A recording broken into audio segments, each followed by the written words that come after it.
Hi అండి. Welcome back to my channel. ఈరోజు నేను మీకు అలసంద చాట్ చేసి చూపిస్తాను. దానికోసం నేను నైట్ అలసందలని నానబెట్టుకొని పొద్దున 3 విజిల్స్ పెట్టి పక్కన పెట్టుకున్నాను. దానికోసం నేను ఇప్పుడు పోపు చేస్తున్నాను. ఒక పాన్ పెట్టుకున్నాను.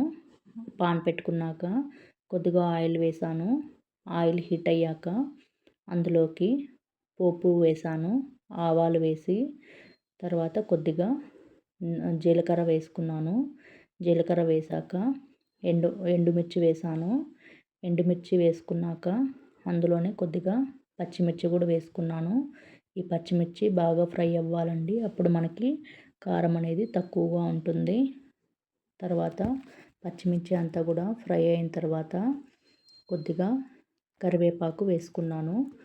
కరివేపాకు వేసుకొని తర్వాత కొద్దిగా పసుపు వేసుకున్నాను. పసుపు వేసుకున్నాక ఉడకపెట్టి పక్కన పెట్టుకున్న అలసందలను తీసుకొని అందులో వేసాను. అది మనకి వాటర్ అంతా మగ్గేంత వరకు ఫ్రై చేసుకోవాలండి. ఇది నేను 3 విజిల్స్ పెట్టుకున్నాను. నైట్ నానబెట్టి మార్నింగ్ 3 విజిల్స్ పెట్టుకున్నానండి. మనకి ఇది నానబెట్టేటప్పుడు బాగా క్లీన్ చేయాలి. బాగా వాష్ చేసి నానబెట్టుకోవాలి. 3 విజిల్స్ పెట్టేటప్పుడు వాటర్ అనేది కొద్దిగానే వేసుకోవాలండి. తర్వాత ఇది మొత్తం ఫ్రై అయిన తర్వాత కొద్దిగా ధనియాల పొడి వేసుకున్నాను. కొద్దిగా వేస్తే సరిపోతుందండి. తర్వాత హాఫ్ స్పూను కారం వేసాను.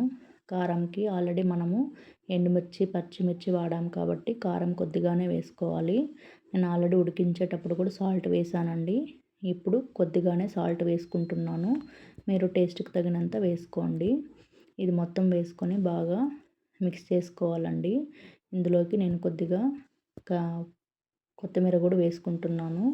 కొత్తిమీర కూడా వేసాక ఇందులోకి మనకి నిమ్మకాయ కొద్దిగా వేసామంటే దాంట్లో ఉన్న పులుపు వల్ల మనకి టేస్ట్ బాగా ఉంటుంది. ఇది చాలా టేస్టీగా ఉంటుందండి. మీరు ఒకసారి ట్రై చేసి చూడండి. ఇది మనకి పిల్లోళ్ళకి స్నాక్స్ కోసం యూస్ చేసుకోవచ్చు. అలాగే మనం తినడానికి రైస్లోకి సైడ్ డిష్ లాగా కూడా వాడచ్చండి. ఇది మనకి హెల్దీ చాటు. ఇందులో మనకి పొటాషియము, ఫోలిక్ యాసిడ్, ఐరన్ అన్నీ ఉంటుంది. ఇది తినడం వల్ల మనకి ఆకలి కూడా వేయదు. మనం వెయిట్ లాస్ అవ్వాలనుకునే వాళ్ళకు కూడా మనకి ఇది చాలా బాగా ఫ్యాట్ తగ్గిస్తుందండి. ఒకసారి మీరు ట్రై చేసి చూడండి. థ్యాంక్ యూ ఫర్ వాచింగ్ అండి.